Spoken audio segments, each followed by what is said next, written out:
Hey, everybody, we're here with Alex Lee, a writer at Digiday, recently becoming internet famous, one might even say viral, for an article expose on 100 Thieves. Alex, how you doing? Hey, it's a pleasure to be here with you guys. It's been an interesting week, to say the I'm least. sure. Yeah. Yeah. So we'll get to the article in a bit. I think it's been a great read for Matt and myself. We shouted it out in our Discord, and some of our people that our fans have been talking about it and kind of making the rounds on this article. And first, I just want to talk about your focus on esports. This seems like something that you've been talking about for a while in your writing. I see that you have a big focus on video games over there at Digiday. So tell us, how did you zero in on this focus at esports, and what made you go for this 100 Thieves article? Sure, I'll give you the Cliff's Notes version of my background. So I have been a writer at Digiday for the last just under 2 years, and my focus, as you pointed out, is gaming and esports. Digiday is a business publication that largely focuses on the advertising and marketing industries. So that is kind of the lens through which I look at esports, but I also just do a lot of, scrutinizing of the esports business in general and all the forms that it takes. Before I was at Digiday, I was a freelance writer for 4 years covering esports, and I got into that because I used to be, and I still sort of am, a competitive Super Smash Bros. Player. So I would read coverage of Super Smash Bros. Online and think to myself, I could do this too. I could do this better. And then I just started doing it. So here we are. Awesome. I'm so glad you went there, because my next question is, because this is in your Twitter bio, it says washed up melee player. What is your tag, and who do you main? And please don't say Sheik. Interesting. Okay, well, I made Jigglypuff, so I don't know how you Oh no. Okay. Well, Matt main but Sheik, and I hate Sheik, so that was just the story there. But okay, talk about Jigglypuff for a second. Why are you maining Jigglypuff? I mean, Jigglypuff is the only character that's arguably more hated than Sheik these days. So that's what I was, he didn't say don't say Jigglypuff. But so I started playing competitive Melee in, I want to say like 2013 or 2014. And back then, Jigglypuff was not considered the dominant character that she is today. Hungrybox was still around, but he was maybe the fifth or sixth best player in the world at the time, and he was the only Jigglypuff player. So I actually picked Jigglypuff because I wanted to be the underdog. Let's pick this cool kind of, maybe even mid-tier character that no one else is playing with. Since then, Hungrybox has reigned as one of the dominant players in the world for like 5 years absolutely. now. So I fully acknowledge that I'm just, I'm a tier whore, but hopefully I don't get canceled for using that term. No, I'm an no, old school that's FGC that's a head. bona fide esports term for sure. But well, yeah, cool. it was a noble intention at the beginning. That's all I sure. want. Okay. Oh, and my tag is Quality Steve. So if you want to watch my combo videos, feel free to Oh, go hell ahead yeah. and Google. Oh, okay. We're plugging that for sure. For sure. Good stuff there.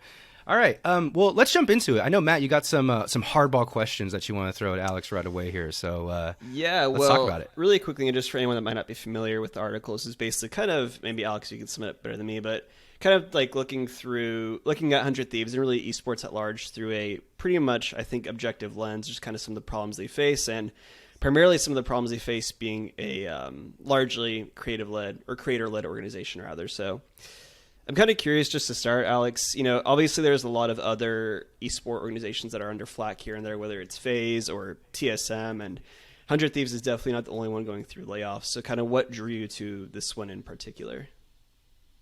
So I started investigating this story initially just because I heard about 100 Thieves doing a recent round of layoffs in January. Obviously, layoffs are something that have been happening across the industry, but these are the most recent and the most significant layoffs that happened. So I just kind of started sniffing around. And I want to give a shout out. I found out about the layoffs on Jacob Wolf's newsletter, which is a really fantastic source for people who are looking to kind of cut through the BS in esports news. And so I basically just started reaching out to as many 100 Thieves people as I could, focusing on primarily people who had been laid off in the last two rounds of layoffs. There was another round in July 2022, but also really just speaking to anyone and everyone who was interested in honestly sharing their experience of what it was like to work at the company. And as I spoke to these people, I started to realize that their experiences did not really line up with the sort of public image that 100 Thieves has been projecting for the last couple of years. 100 Thieves had really convinced the entire industry that it was on the cutting edge and perhaps better prepared to withstand economic headwinds than other big organizations. They made a lot of hay out of their merch drops and the fact that they have a business that's distributed across multiple verticals. But when I was talking to these people, I realized that the reality is that 100 Thieves is facing the exact same business challenges as every other esports organization. It didn't really figure it out, and it almost entirely relies on brand partnerships for meaningful revenue, despite the fact that it has all these other irons in the fire. And then on top of that, I really didn't want to focus on this that much in the story, but I couldn't gloss over the fact that the overwhelming majority of people I spoke to also had specific complaints about executive management, particularly the way they felt that Nadeshot had prioritized his passion projects and also created an environment in which people were afraid to speak up against that strategy because they knew how passionate he was about those projects. So all of this stuff kind of contradicted the public narrative around 100 Thieves, and that's why I felt it was a particularly important and newsworthy article for me to write, just because I felt like it debunked a perception that was so widespread. For sure. You know, we can talk about other embattled esports organizations, but the truth is, you know, everyone knows that TSM has the problems it does. Mm-hmm. So I will report on that as more news comes out, but there wasn't exactly a public narrative to speak against. Sure. In that case. Yeah, it does seem that through the years, 100 Thieves has kind of always been the, I guess, poster child in a sense for esports organizations and as far as like how they're ran as a business. But you brought up 2 points I want to dive into that I thought was really great. One regarding like some of his passion projects, Nadeshot's, and then as well kind of the work culture there and culture of fear. And I want to dive into that first. On your initial thread about the article, or I think it might have been a response thread, someone relatively well known within like the esports industry, Guard Hunter. I'm not too familiar with the Guard, but he obviously has a pretty big following. He was basically saying how that just being afraid of stepping out of line and being fearful that that could lead to you getting fired, that doesn't justify a culture of fear. And I read that, and in my mind, I thought, okay, like let's look at this. If we applied that exact line of phrase to like any other company or like any other organization, whether that was like all the way up to like a Jeff Bezos, right, to like an Elon Musk, down to even like, you know, mom and pop shops. I mean, to feel like you're not able to speak up and like give productive criticism on something and to be quote unquote stepping out of line with fear of getting fired is just crazy to me. So how would you respond to that? So I literally responded in the thread, right, hoping he would respond to me, but he did not, because he's a coward. I love it. But I first would say that Hunter just straight up misrepresented what I said in my article. And it's funny because in his post, he screenshotted the exact part of the article where I said something and then literally misrepresented it in the next tweet. He was making it seem as if the issue at 100 Thieves was that rank and file staff were afraid to speak up against the CEO. Mm-hmm. We can debate whether that's normal or not, but that's not even what I said. That was the case, but also other director and C-level staff were afraid to speak up against the CEO. It was an environment in which, I'm not going to say everyone, I definitely get the sense that John Robinson, the president and COO, has more power and more of a voice than other high-ranking executives at the company. But certainly other C-level executives were afraid to speak about their discontent with the content strategy or with the business strategy of the company. And that's just not normal. C-level should be able to speak to each other candidly. Otherwise, you know, the business will fail. And so he misrepresented what I was saying. But even his representation was fucked up. A company does not need to be a place where people are afraid to speak out, otherwise it will get fired. Yeah. I have never worked for a company like that, and I have worked for several very successful companies. So to act as if that is necessary in order for esports as an industry to be successful, which was the insinuation he made, is just incorrect. And to me, shows a lack of real world work experience, which would line up with someone like Hunter, who has spent the entirety of his career in the esports trenches. Yeah, yeah. And we shouldn't judge what a normal work experience is based on how people are currently working in esports. That I know for sure. Yeah, Yeah, definitely. hard agree there. Yeah. So on that note too, I mean, obviously there's a lot of people like Hunter and even people that are just fans of 100 Thieves or fans of esports in general is that will be very forgiving on this. And I know you did put out a tweet that like, you're still surprised that people are still putting, really just kind of like putting everyone on such a pedestal in this industry. And I mean, I'll be honest, I've been there too. I know like years ago, I think like around 2018, I was trying to like apply for a job at 100 Thieves and definitely have changed my tune since then. But what do you think it is that attributes that public perception? You know, is it just everyone wanting clout on Twitter so they're quick to defend? Are they hoping Nadeshot sees their tweet and gives them a job interview? Or is it just in general, the culture around esports has become so toxic that everyone does, kind of to what you were saying earlier, everyone does think that that kind of fucked up work culture is the norm? I don't know if you were talking about that job interview thing, but I think you're actually completely spot on about that. And this is, I'm not going to say that this is an original thought. This is something that another esports journalist expressed to me when we spoke a few days ago that I thought was really interesting. Esports fandom is different from traditional sports fandom in that in traditional sports, people, they want their teams to win. And they care about the success of the business in as much as it can help the team win. You can be a Patriots fan, and you can want the Patriots as a business to do well because you want them to be able to afford the best players so that they can win championships. In the esports industry, fandom is aspirational. People are fans of esports organizations like 100 Thieves because they see themselves working for them someday and living the dream. And 100 Thieves backs that up.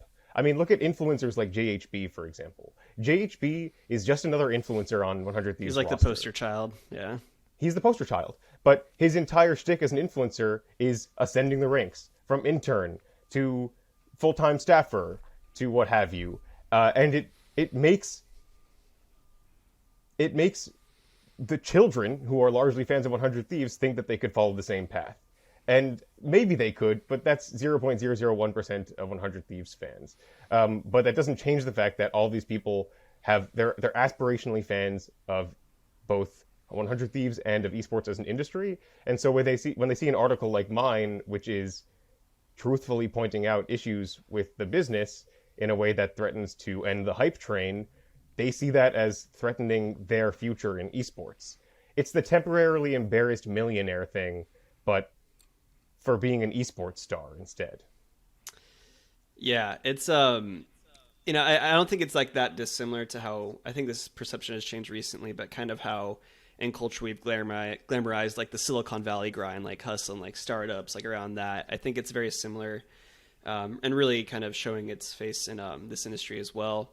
And then yeah, I mean, just to not sorry to cut you off, but I think good. the discourse about managers in esports really parallels a lot of things that people have been saying about Elon Musk's management style over the last few months. But but yeah, it's pretty wild. And going off on your earlier points too, kind of talking about Nadeshot reportedly focusing more on his passion projects, whether that's Juvie or Project X.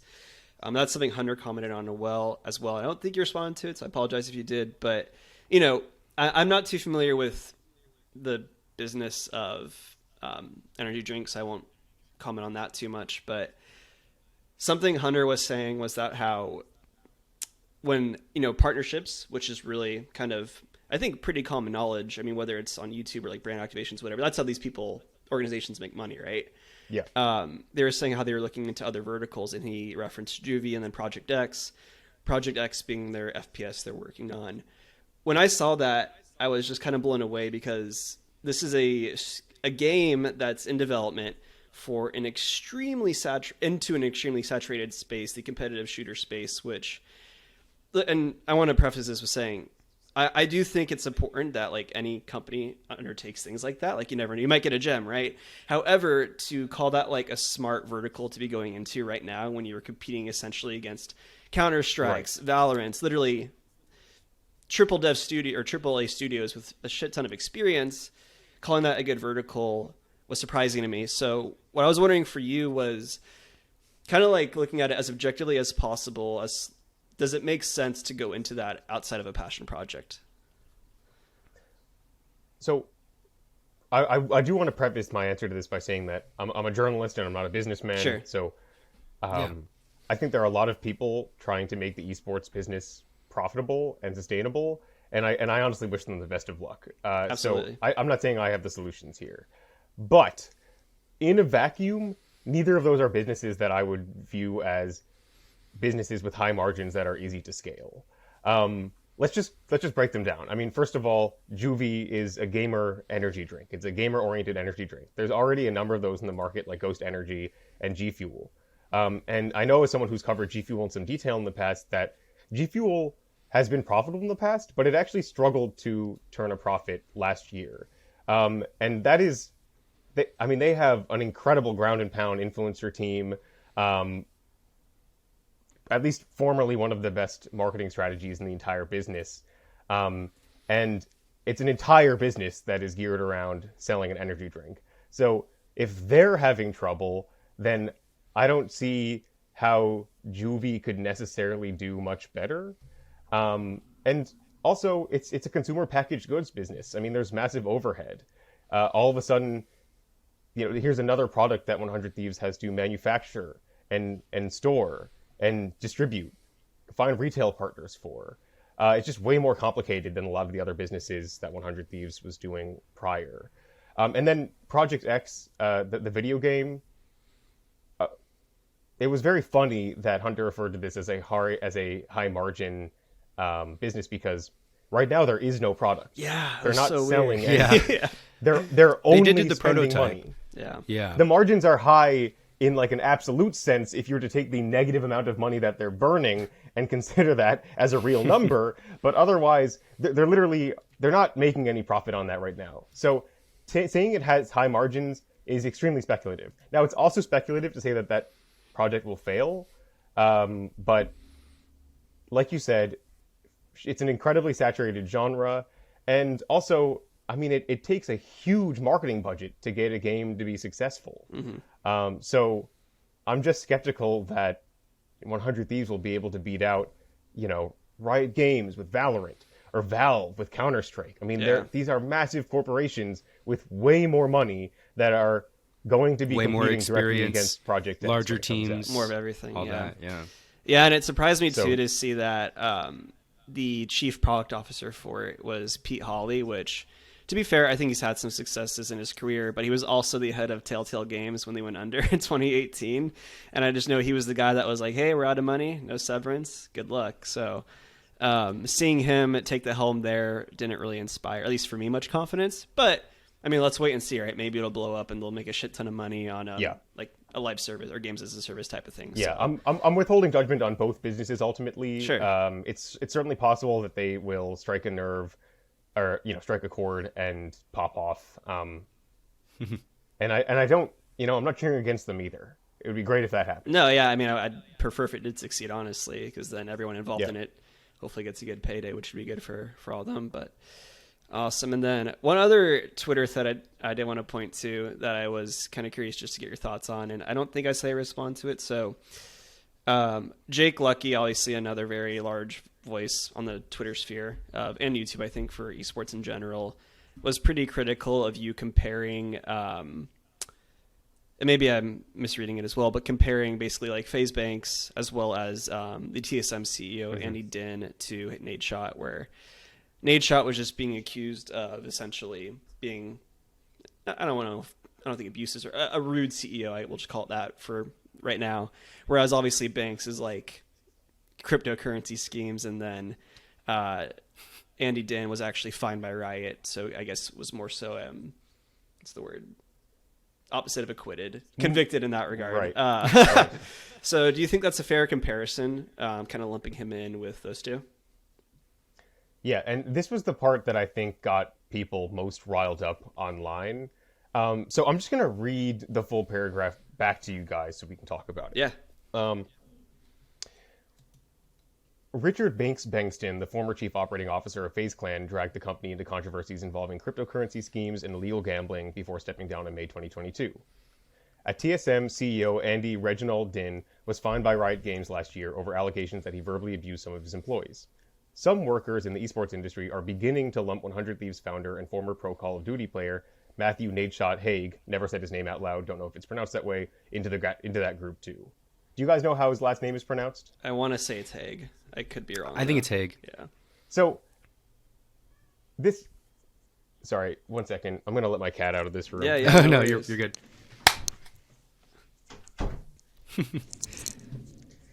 Okay, so this section was not intended to say he is exactly like these people. And when I read it, I still don't read it as such. I think people have bad reading comprehension in esports and kind of interpreted that way. But the intent in saying that some workers are beginning to lump him into that is to say that numerous people told me that they saw him heading in the same direction as those people. And if he did not have a wake up at some point or hand over the reins, then he would end up like them. Again, I really didn't want to focus the article on the specific misconduct experienced by people at 100 Thieves for a couple reasons. The first reason is that I write for a business publication, and what our readers care about is the impacts of this leadership on the actual business, not the feelings of the people who worked for it. And the second thing is that a lot of the examples I was given were very specific and would very clearly identify the people who I spoke to if I was to list them specifically. What I will tell you is that I was told by multiple people I spoke to that it was a common saying in the 100 Thieves office, why isn't this guy canceled yet? I am, Wow. and this is pretty open. You'll see this if you just look at his videos. He would often compare himself to Dave Portnoy, who is the El Barstool Presidente, Sports. the leader of You Barstool do not Sports. want to compare yourself Say that to he Dave would want Portnoy. to emulate Dave and emulate Barstool Sports as the ideal leadership style in business that he would want to pursue for 100 Thieves. All of these Wow. things together, and then there's something that I tweeted out that I believe Nade directly referenced in a tweet that he posted the other day, which is that I was told by multiple employees that it was sort of unofficial company policy to not speak to him before he had his lunch in the morning because he would very regularly snap at people who spoke to him in the morning and then send them emails to apologize in the afternoon. So all of these things together do indicate a toxic work environment that is at least partially caused by Nadeshot. That is all I meant to imply. There was one other line in there that said he was rude to his coworkers, which is absolutely true based on what I've been told by multiple people.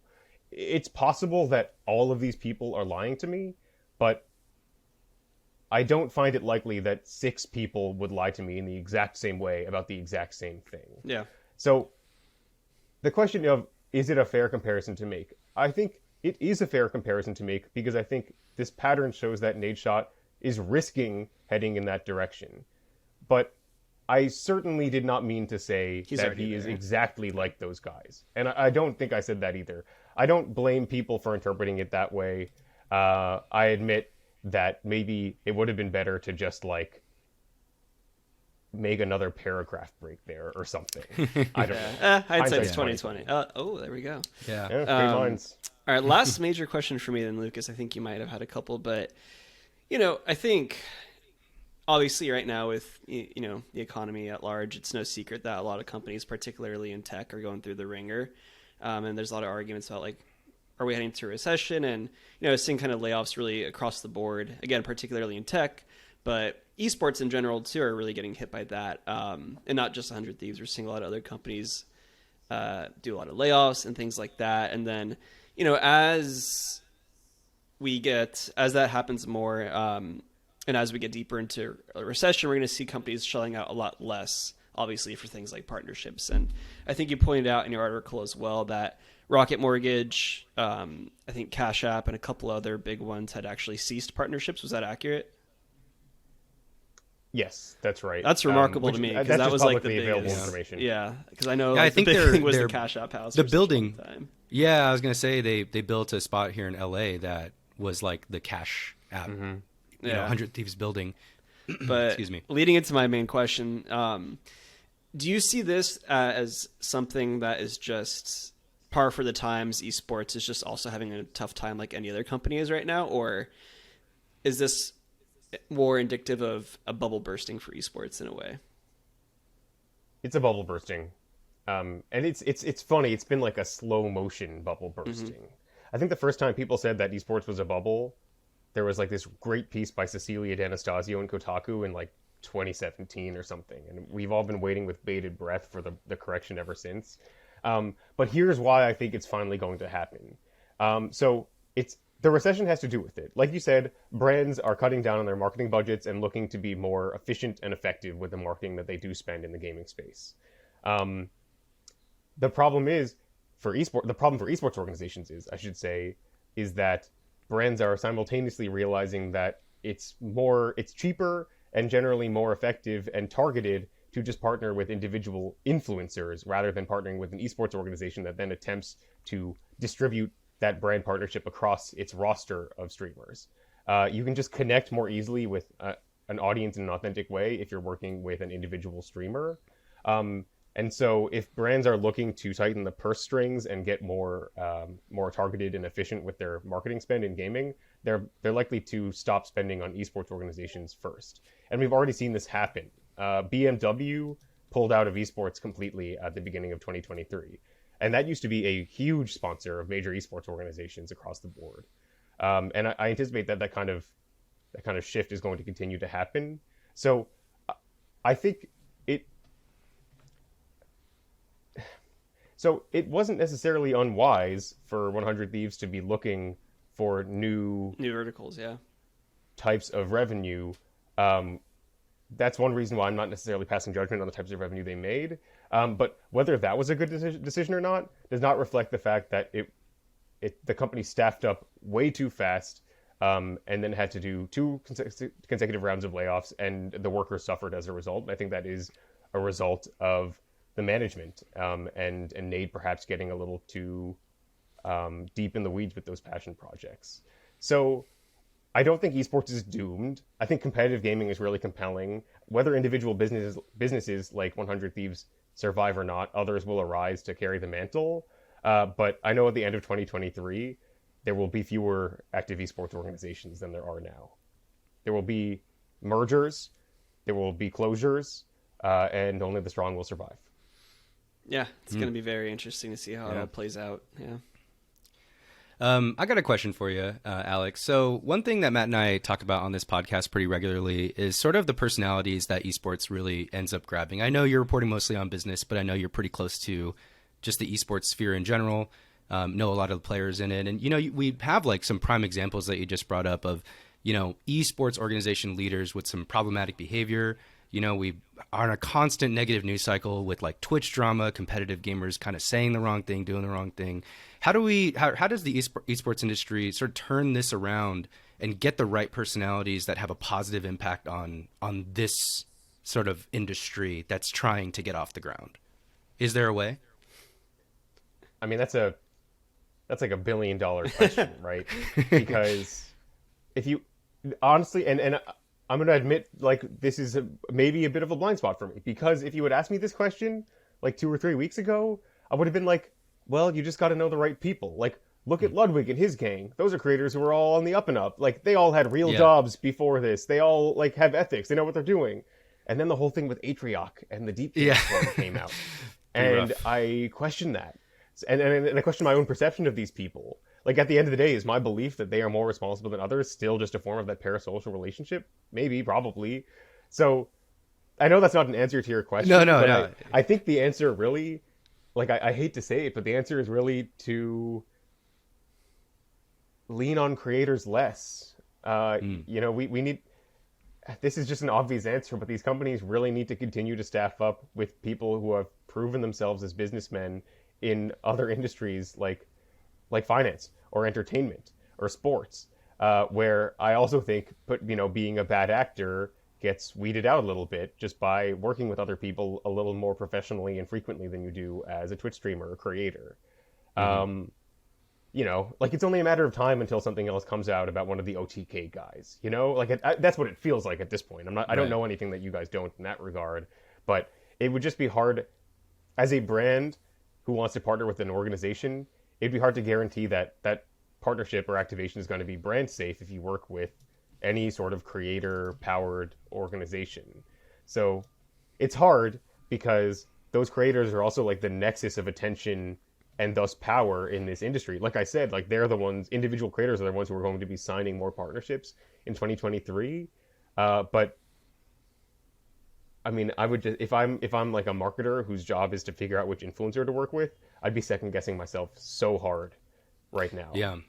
Yeah. So that's a non-answer to your question. It's a great I don't response. really know. No, it's a great response. And just going off of that real quick as well, one thing that esports has been trying to do the last few years is really try to be analogous to traditional sports, and like try to have the analyst desk and have all this like kind of time, like you watch the league LCS and it's really built now from the ground up to be like you're watching a professional sports event, And do you think that's fair for them to try and do? Do you think that's trying to take up space where it shouldn't be? Or do you think that's the direction that we should try and go for as an industry? I have two answers to that. I think from a business perspective, from just like the way that we structure the industry, esports, and I think, to be fair, I think, a lot of esports businesses have figured this out, but esports cannot be structured similarly to the traditional sports industry. And the key reason, which you guys probably know, is that the sports industry, like sports leagues like the NFL, are powered by revenue from media rights partnerships. Esports competitions are streamed for free on Twitch, and at this point, Pandora's box is open. So I just don't really see like a viable pathway for media rights making a lot of money for esports anymore. And so just fundamentally, like the business needs to be structured in different ways. And then at the same time, fandom is just simply not regional in esports. And so attempting to create regional fandom like the Call of Duty League or the Overwatch League doing is just really hard. Yeah, some teams have done better than others, but broadly, I would say it was kind of a failed experiment. And so from a business perspective, I do not think that esports should be taking cues from the sports industry. From a production and just like straight up content perspective, I don't see a problem with it necessarily. Like I don't see a problem with the LCS broadcast team acting as if they're ESPN. However, there are inherent issues there as well. You guys might have been aware of the controversy surrounding La Tigris a week ago. She did a monologue for the LCS broadcast last Friday and mentioned the controversy surrounding TSM and its CEO Reginald as part of the monologue's attempt to hype up a TSM match. And she and the entire LCS broadcast team were roundly criticized by fans for bringing up this public knowledge, and actually had to issue several apology statements saying we really fucked up in this way. Wow. And that just wouldn't and that's an issue that inherently arises because the same company that is organizing the broadcast has a very clear business relationship with the teams, like with the companies that are being talked about. Whereas ESPN as a media organization and theoretically a journalistic organization has a separation there that means it will never have to apologize for that kind of thing. So the only issue there is that I think if broadcasts like the LCS want to be more like journalistic sports industry broadcasts, they'll need to figure out a way to be able to speak freely. And there are just too many skeletons in the closet right now for esports people to really do that in this industry, at least all the time. Totally. Matt, you got anything else? No, that's all for me. Alex, I guess anything else you would just like to comment on about the article or anything at all really with what's going on? Yeah. I mean, look, the number one thing I want to say is that the article was interpreted as specifically negative about Nade as like a person. And it was described by mostly people on the 100 Thieves subreddit as a hit piece. And it wasn't that. I actually very consciously chose not to focus on the many experiences that were shared with me from 100 Thieves employees who felt that they had been wronged during their time there, and really on the business impact of this leadership. However, I didn't want to shy away from pointing out the fact that 100 Thieves is having the same issues as every other organization, in part because it has the same leadership issues as every other organization. So, I incurred a lot of psychic damage as a result of this choice, but I don't regret it. I will say, good. It'll be interesting to see what happens because Nade obliquely but very clearly tweeted about the article on Friday, And ever since then, I've just been kind of feeling like I'm tied to the tracks with like a freight train headed towards me of like angry Nate fans. So I don't know what's going to happen with that. To be completely honest, his audience is larger than and his platform is larger than mine or Digiday's. So if he was to like go on stream and talk about this, it would be a total Streisand effect, and it would notify many people who didn't know about this stuff that I was writing about it. So I actually welcome that. But I might just be spending some days this week not looking at my phone that much. So we'll see how that plays out. But mute I some really appreciate notifications you if you guys. Yeah, that was my girlfriend's number one piece of advice when I spent like 2 hours venting to her about this on Friday. But I really just appreciate you guys giving me the chance to come talk about this in more detail, because I want to show that this is something I'm approaching in good faith as a journalist who just wants to uncover the truth of the esports business. There's no agenda here.